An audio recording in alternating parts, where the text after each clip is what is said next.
All right, let's get it, man. I gotta remake this video because the other one had music playing the whole time, so I just wasted 10 minutes of my life, but it'll be all right. So when I came into the day today, I came into the day at about 9:25, so 5 minutes before the New York Stock Exchange opened, and I always like to start by seeing is it news on the day. Today we had news at 8:30, so trading NQ and ES, the indices. I want to see if it's news at 8:30, I expect it to manipulate and then displace. If there's no news at 8:30, I expect 9:30 New York Stock Exchange open to manipulate, then displace. So today we have manipulation at 8:30 and we're already bearish. Look at all this order flow right here, disrespecting this big ass fair value gap right here, bullish, and just showing that, hey, we want to go lower. So to me, when I see that, I'm like, all right, it's obvious that price wants to go lower. So let's look for um, bearish fair value gaps, swing highs to be rejected and then displace lower from, and that type of shit. That's my strategy. So what we had today is a bearish fair value gap on the 1 hour. After I saw the bearish fair value gap on the 1 hour, we're trading inside of it around New York Stock Exchange open, and that 8:30 news release time, I go down to the 5 minute, and it's not so easy to see on NQ. But if you go to ES, it's very clear to see that we had manipulation and then we displaced. So on ES, you can see we took this high right here. We came up, swept it, instantly rejected, and created this big ass black candle. And we followed through by displacing between these last series of green candles, one, two, three, that went and took liquidity and displaced below. So when I came back to when I arrived at the chart at 9:25, we were trading around here, like kind of consolidating. And I entered before the 9:30 open because the manipulation had already occurred.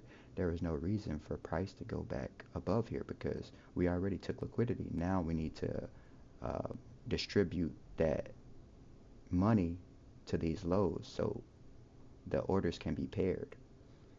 So when I saw that manipulation, I came and I entered right around here. And I made two mistakes on the day. The first mistake I made is trading the wrong asset. I traded ES when I should have traded NQ, and I'll tell you why. Because I like to target a 1 to 1.5 risk to reward on my trades. My target is right here. This is the first swing low. So technically that's like the first target, but I like to go to a 1 to 1.5. So I'm not gonna take profit here because that's too small of a target. Like that's less than a 1 to 1. Like I'm not doing that. I'm going to at least a 1 to 1.5. So after we took that low on this green candle right here, you see that wick, we came and we took that low. I moved my stop to break even. After I moved my stop to break even, we came up and uh, it stopped me out at break even and ended up going in my direction. But the mistake I made is I should have took the trade on NQ because if you look here, it's the same three candles. It looks a little bit different, but it's the same three candles that went into the liquidity on ES and got displaced below, came back, kind of played around, consolidated.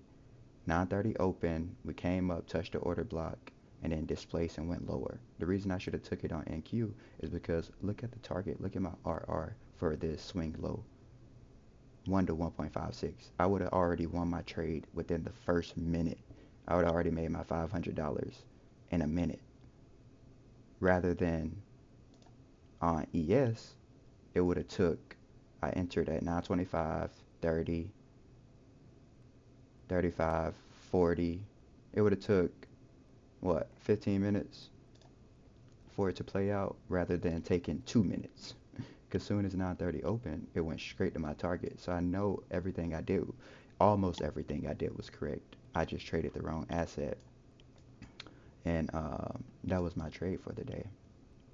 And the second mistake I made was I thought I moved my stop to break even, but when the trade started going against me, I looked and I was like, why is it saying negative 50, negative 70? I'm like, bro, TradingView did not set my stop to break even. I don't know if I gotta press confirm. I thought I just dragged my stop to break even and hey, everything's solidified. But I guess I didn't press confirm or some shit, so I ended up losing like $50 or $70 on a trade where I risked like 250, so it's not like too bad, but it's still frustrating. And then after that, the trade ended up coming close to my stop loss and ended up going in my favorite direction. So my original stop loss, where I had it before I moved to break even, it ended up coming close and then going back in my desired direction. So that was a bit frustrating, but that's just part of my rules. Like after we hit that low, I'm going break even. It's no sense of me taking a full stop when price shouldn't return to that area. Um, but yeah, that was my trade for the day. I mean, it's a little frustrating, but it's just part of trading, man.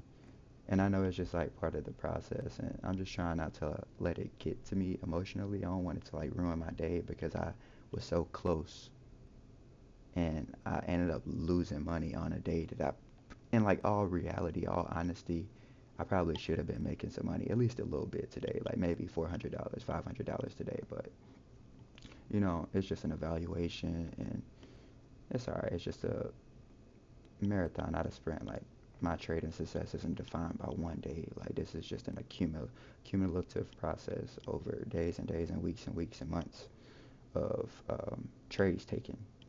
So I know my strategy works. It's not like I'm gonna just change my strategy and like just become that emotional. I back tested this strategy. I know this strategy works, and I feel confident doing this. So I'm gonna just keep on executing and come back tomorrow. So that's all I can do, and that's all I got to say. So I'll see y'all for the next trade breakdown. Y'all take it easy.